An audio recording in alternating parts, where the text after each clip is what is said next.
Halo Mas Bro, yang sis juragan, salam hebat luar biasa ya. Nah, hari ini saya akan ungkap kenapa usaha yang saya jalankan bersama istri saya Lince, yaitu pempek Lince, itu menjadi satu-satunya pempek yang diliput tabloid terbesar di Indonesia, koran terbesar di Indonesia, Kompas waktu itu tahun 2014 ya, dan menjadi satu-satunya juga pempek yang diulas di majalah In-Flight International Garuda Indonesia, Jetstar, diulas di website Singapore Airlines, AirAsia ya, dan juga Citylink ya, waktu tahun 2014-2015 saat itu.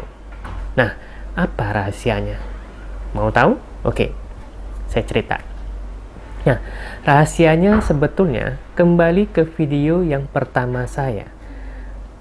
Karena pempek Lince punya kelebihan-kelebihan yang tidak dimiliki oleh pempek-pempek lainnya. Ya. Nah, apa saja kelebihannya? Ya tentunya punya cuko dengan 4 pilihan rasa pedas.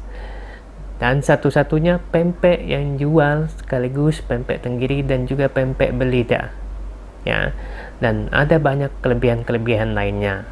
Walaupun itu sudah mulai banyak dicontek orang, bahkan merek pempek Lince pernah beberapa kali dijeblak orang ya. Resiko merek ngetop seperti itulah ya. Kalau merek nggak ngetop nggak mungkin dipakai orang, tapi udah selesai ya. Dan itu saya tawarkan bantuan konsultasi usaha waktu itu sama yang jiplak merek saya ya, merek Lince. Oke. Nah, rahasianya ya karena pempek Lince punya kelebihan, tapi apakah itu saja cukup? Ya enggak. Kelebihannya harus diketahui oleh orang lain ya. Nggak mungkin orang bisa tahu kalau kita nggak kasih tahu. Apakah saya mengontak wartawan-wartawan, jurnalis-jurnalis internasional, membayar agar bisa diliput? Enggak, mana tuh duitnya? Uang modal usahanya aja, bukan dari duit saya ya.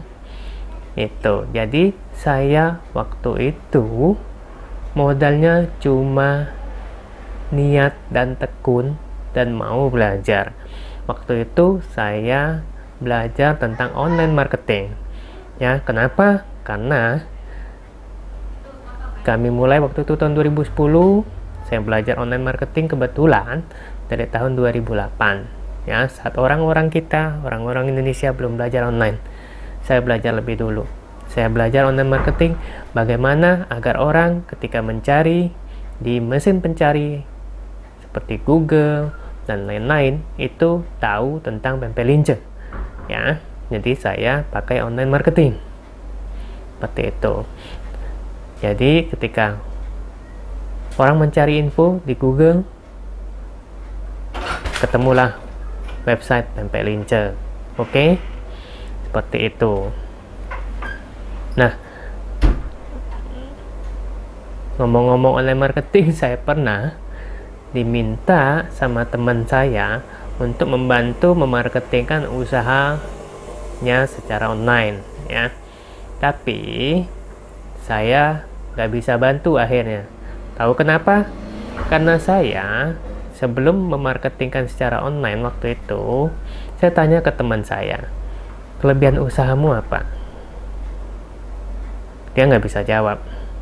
Terus saya saran, coba gali kelebihan usahanya apa. Dan saya kasih tahu agar buat kelebihan. Tapi dia nggak mau. Akhirnya ya tentunya saya nggak bisa bantu. Kenapa?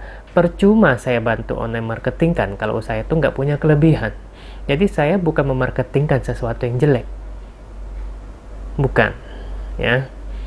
Nggak bisa. Bahaya sekali. Online marketing itu ibarat pisau bermata dua. Ya. Kalau barangnya bagus, kita marketingkan, maka hasilnya bagus sekali. Dan sebaliknya, kalau barangnya jelek, ketika kita marketingkan secara online, bahaya sekali. Kenapa? Karena yang berita yang menyebar itu berita jelek tentang kejelekan barang itu ya. Jadi saya bukan seorang yang bisa jualan apa aja ya. bukan jago marketing apa aja. Saya harus memperbaiki dulu yang jelek, baru bisa bantu. Seperti pada teman saya itu. Nah, kalau produk pempek lincah ini lain. Memang produknya sudah bagus, rasa sudah mantap, ya, cukup dahsyat. Jadi tinggal dimarketingkan saja secara online. Dan ketika wartawan-wartawan mencari berita di online, ya tentunya tahu tentang pempek lincah, ya. Itu tips dari saya. Jadi kalau teman-teman punya produk bagus, jangan sampai nggak tahu, nggak diketahui orang lain maksudnya, ya. Itu. Dan sebaliknya, kalau punya produk tapi belum bagus, saran saya jangan dimarketingkan secara online dulu. Bagusin dulu, cari kelebihannya dulu. Kalau nggak ada, buat ciptakan kelebihan, baru dimarketingkan secara online. Oke, sekian sharing cerita pengalaman saya, ya. Jadi ini bukan teori, ini dari apa yang saya jalankan, apa yang saya praktekkan. Saya nggak bisa cerita kalau cuma teori. Mungkin orang lain banyak yang cerita, Anda harus begini, Anda harus begitu, Anda harus mulai begini, Anda harus mulai begitu, ya.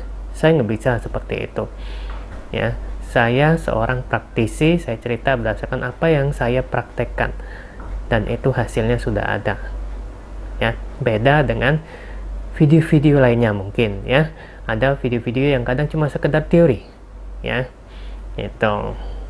Saya dulu pernah coba buat, saya baca buku terus saya ngomong-ngomong seperti ini, tapi saya nggak bisa, saya nggak nyaman, ya. Saya cerita bisa continue, bisa terus-menerus bila cerita pengalaman, bukan bermaksud untuk sombong, ya, karena saya seperti itulah orangnya. Oke, sampai jumpa di video-video cerita sharing inspirasi lainnya. Salam hebat luar biasa.